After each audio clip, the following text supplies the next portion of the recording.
তোর হাতে যেন সোনার জাদু আছে রে। জমিটা কেমন সুন্দর হয়ে উঠল তোর বোনা ফসলে। চারদিকে সোনালি ধানে যেন ভরে উঠেছে রে। মাটির সঙ্গে মিশে কাজ করলে মাটি কখনো ঋণই রাখে না। আর আমি আপনার খাই পড়ি, আপনার জমিকে ফসলে সাজিয়ে তোলাই তো আমার কাজ। এই জন্যই তো আমি বাকিদের তুলনায় তোকে এত বেশি ভরসা করি। তুই না থাকলে আমার চাষবাসের এত উন্নতিই হতো না। রান্নাঘরে শিবুর 10 বছরের মেয়ে রিমি সবজি কাটছে। জমিদারের 2 বৌমা দীপালি আর মাধবী তাকে বলে ওঠে, কি রে, হাত চলছে না নাকি? এতক্ষণ লাগে নাকি সবজি কাটতে? সারাদিন সবজি কাটলে বাড়ির বাকি কাজগুলোকে করবে শুনি। তাড়াতাড়ি সবজিটা কাট, আর ওখানে দেখ কতগুলো বাসন রাখা আছে, মেজে নে ওগুলো। তাড়াতাড়ি যা। হ্যাঁ যাচ্ছি। কাজ করছে দেখো না, যেন মনে হচ্ছে জমিদারের মেয়ে। মাধবী আর দীপালির কথা শুনে রিমি তাড়াতাড়ি করে সবজি কাটতে গিয়ে তার হাতটা অনেকটা কেটে যায়। তারপর রিমি ফুপিয়ে ফুপিয়ে কাঁদতে শুরু করে। তার কান্নার আওয়াজ শুনে দীপালি রান্নাঘরে আসে। কি হলো রে, মরা কান্না জ্বললি কেন? এ কি রে, দিল দিল সব সবজিগুলোকে নোংরা করে দিল। দেখে কাজ করতে পারিস না নাকি? বৌদি, আমার হাত থেকে তো রক্ত পড়া বন্ধই হচ্ছে না, খুব ব্যথা করছে। ন্যাকা ন্যাকা কথা বলিস না রিমি। কি এমন কেটেছে যে ব্যথা করছে? সবজিগুলো নিয়ে গিয়ে বাইরে ধুয়ে রাখ, আর হাতটাও জল দিয়ে ধুয়ে নে, তাহলে রক্ত পড়া বন্ধ হয়ে যাবে। সবজিগুলো ধুয়ে বাসনগুলো মেজে নিস। কপাল গুনে কাজের লোক রেখেছে বাবা, হাজারটা অজুহাত লেগেই থাকে তার। ওহ,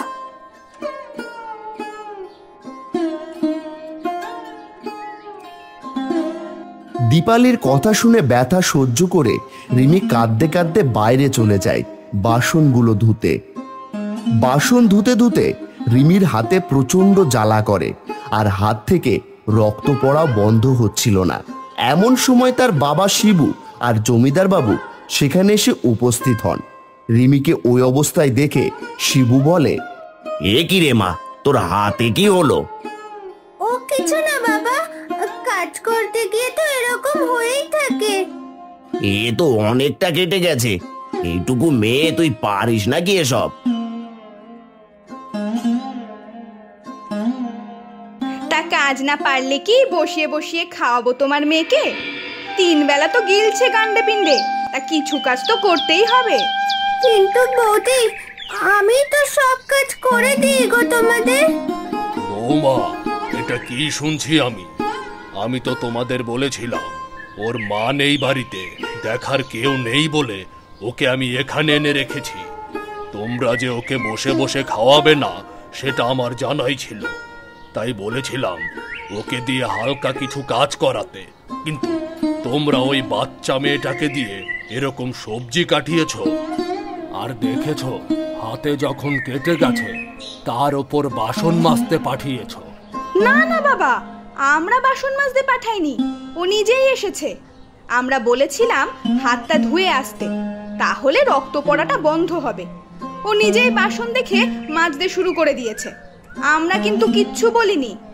কিন্তু আহ, অত কথা বলিস না তো। আয় আমার সাথে আয়, ওষুধ লাগিয়ে দিচ্ছি। তারপর রিমি মাধবীর সাথে ভেতরে চলে যায়।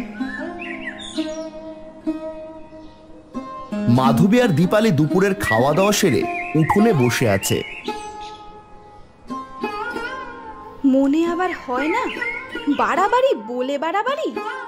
বাবার ওদের প্রতি টান দেখে আমার তো মাঝে মধ্যে ভয় করে সম্পত্তির কিছু অংশের ভাগ আবার ওদের না দিয়ে যায়।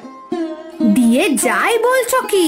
শিবু আমাদের জমিতে ভালো ফসল ফলায় বলে বাবা তো জমির 5 ভাগের 1 ভাগ ওকে দিয়ে দেবে বলেছে। বলিস কি রে? না না, এটা তো হতে দেওয়া যাবে না। তার আগেই ওই শিবুকে আর ওর মেয়েকে এই বাড়ি থেকে বিদেয় করতে হবে। কি করে বিদায় করবে? ওরা তো বাবার চোখের মণি। চোখের মণিকেই এবার কাঁটা করে তুলতে হবে। শোন, আমার মাথায় একটা ভালো বুদ্ধি এসেছে, কিন্তু তার জন্য ওই বাসু কাকার সাহায্য লাগবে। কি বুদ্ধি? তারপর দীপালি আর মাধবী দুজন দুজনের কানে কানে কি যেন ফিসফিস করলো। শেষে তাদের মুখে একটা অদ্ভুত হাসি ফুটলো। তারপর বাসু কাকাকে ডেকে পাঠালো গোপনে। তাদের মধ্যে বেশ কিছুক্ষণ কথাবার্তা চলল। শেষে দীপালি বলল, আজকের রাতটাকে কিন্তু কাজে লাগাতে হবে, মাথায় থাকে যেন। সে আপনি চিন্তা করবেন না, আমি এসবে একেবারে সিদ্ধ হস্ত। পরের দিন জমিদার বাড়ি থেকে অনেকগুলো বস্তা চাল বিক্রি হওয়ার কথা ছিল। সেই মতো সব বস্তা বের করে এনে ভ্যানে তোলা হচ্ছিল। তার মধ্যে থেকে 3 বস্তা চাল পাওয়া যায় না। ভৃত্যরা অনেক খোঁজাখুঁজি করে জানায় চাল নাকি চুরি হয়েছে। কি, কার এত বড় সাহস হলো যে আমার খামার থেকে চাল সরালো? রাতে পাহারার দায়িত্বে কে ছিল? কারণ কাল সকালেও আমি গুনে নিয়েছিলাম সব বস্তা, সব ঠিকঠাক ছিল। এক রাতে এরকম হলো কিভাবে? কে ছিল কাল, বল। আগে বাবু, কাল রাতে তো শিবু পাহারা দিয়েছে। তাহলে নিশ্চয়ই ওই শিবু কাকাই চুরি করেছে। বাবা, আমি আগেই বলেছিলাম আপনাকে, এদের ভরসা করবেন না, ভিখিরি আবার চোর হবে না।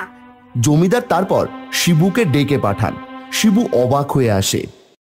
শিবু, সত্যি করে বল, তুই চুরি করেছিস? বাবু, আপনি তো আমায় কতদিন ধরে চেনেন, আমি কি কোনোদিন চুরি করতে পারি? আমি কোনোদিনও ভাবিও নি এরকম কিছু করার কথা বাবু। না না বাবা, ওর সব কথা শুনে লাভ নেই, সবাই তাই বলে ফেঁসে গেলে। এখনো বলছি বাবা, ওকে আর ওর ওই মেয়েকে বাড়ি থেকে বের করুন, নইলে আস্তে আস্তে দেখবেন আপনার সব জায়গা জমি ঠান্ডা মাথায় নিজের করে নিয়েছে। আমার বাবা চুরি করতে পারে না, আমার বাবা চোর নয়, তোমরা বিশ্বাস করো। না না, আর এরকম কিছু করার সুযোগ দেব না আমি। এই, ওদের এক্ষুনি বের কর বাড়ি থেকে, ঘাড় ধাক্কা দিয়ে বের করে দে।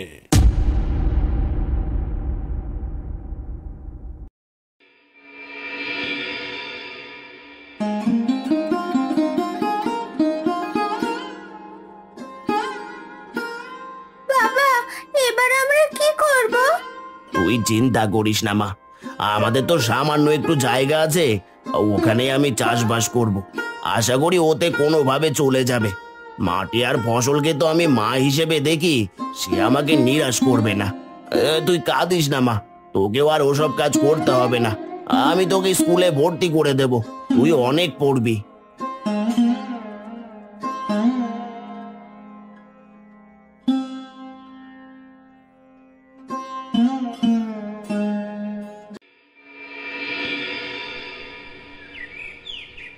এই যে এবার থেকে আমাদের আবার কষ্ট করেই ঘরেই থাকতে হবে।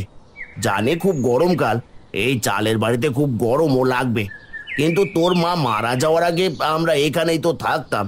গরমে এখানে একটু কষ্ট করে থাকতে পারবি তো মা? ওই জমিদার বাড়িতে ছাদ ছিল ঠিকই, কিন্তু ওখানেও তো কষ্ট করেই থাকতে হচ্ছিল বাবা। তার থেকে আশা করি এখানে ভালো থাকবো। ঠিক আছে, চল দুজনে মিলে তাড়াতাড়ি ঘরটা পরিষ্কার করে নি।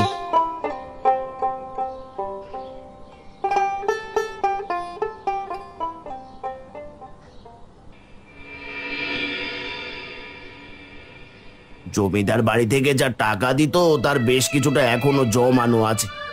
ওই দিয়ে কয়েকটা মাস চলে যাবে, আর ততদিনে ভালো ফসল ফলাতে হবে। এবারে যা গরম পড়েছে, ফসল বাঁচানো খুব মুশকিল। বাবা, আগের বছর তো আমাদের জমির সব ফসল নষ্ট হয়ে গিয়েছিল গরমে, এবারও যদি সেরকম কিছু হয়। আগেরবার জমিদার বাবুর জমির যত্ন করতে গিয়ে নিজের জমি আর ফসলের যত্ন নিতে পারেনি, এইভাবে প্রতি বছর ফসল নষ্ট হয়েছে আমার।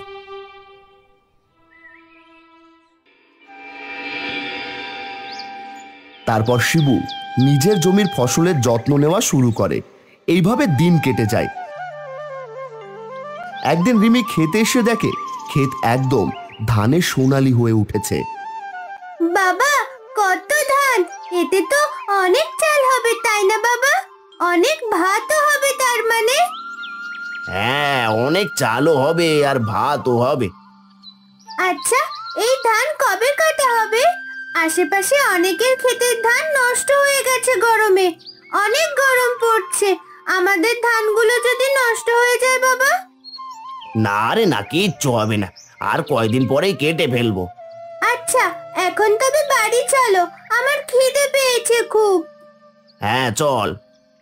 অন্যদিকে রিমি না থাকায় জমিদার বাড়ির বউরা কাজে হিমশিম খায়, আর জমিদার বাবুরও চাষবাসে অবস্থা খারাপ হয়ে যায়। ছোট, তাড়াতাড়ি হাত চালা এবার। এখনো কত বাসন ধোয়া, কাপড় কাচা বাকি রয়েছে। রান্না বান্না সেরে হাতে হাতে সব করতে হবে। তাড়াতাড়ি কর তো দেখি।